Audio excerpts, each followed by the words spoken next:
Hey, Lindsay, how are you? Doing well. How are you? Can you hear us? Hi. Hey, Natasha, how are you? Okay, there we go. Hey, Dave. We're so excited to have you. Tell us a little bit about yourself, about the Coastie Boys. Such a rewarding experience to know what we're contributing to. Are you on a Mac or a Windows? Windows, okay. Our wedding date changed 3 times because of deployment. What the family's putting into it. My granddaughter's 2, and We had 4 weeks notice to pack up. Fort Sam Houston. Newport, Rhode Island. Prattville, Alabama. Burt, Virginia. Spokane, Washington. Boston, Massachusetts. I ignore the suck and I keep powering through. They called me $5 Dave.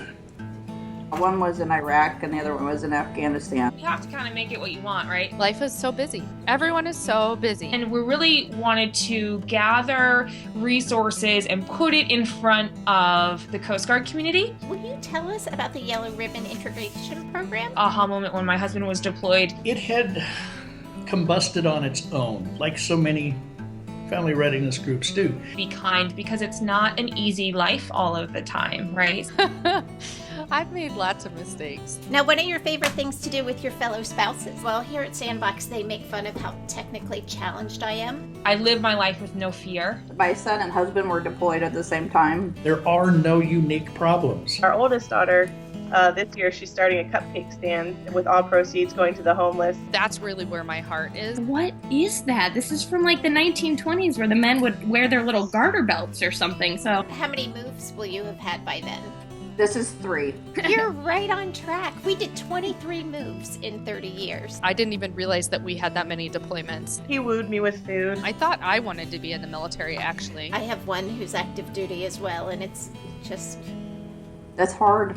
It's really but hard. we do it, right? Isn't it amazing how these skills that we learn as military spouses can so easily be transferred and utilized in the civilian world? 100%. And I know military spouse employment is only one piece of the puzzle. If they were having a rough day, I then had the flexibility to go to them. Do you have any funny stories about when you first became a military spouse? So he had to sew it on when he got to Kuwait.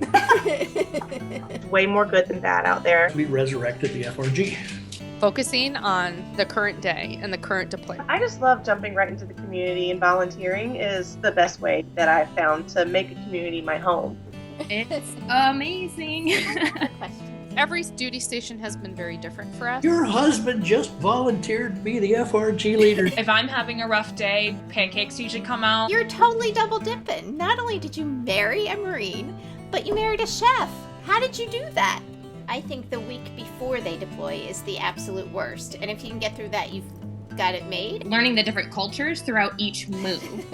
A lot of our interactions are helping each other. When you go home to your civilian friends, how do you explain your lifestyle to them? That's hard. I don't really wish that upon anybody. It's a retention issue at the end of the day. Each kid gets their passport stamped after they've learned about each duty station. Specifically pretzels and cheese. I'm a connoisseur of that. And I wasn't a wife. I was a guy. And it's like, no, that's very important. That's a very vital piece. If they're deployed, you have to be able to stand on your own.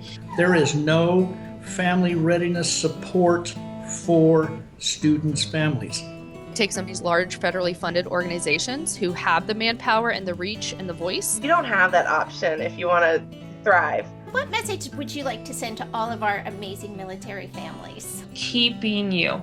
Try to volunteer as much as we can. And we certainly appreciate your service on both sides of the coin.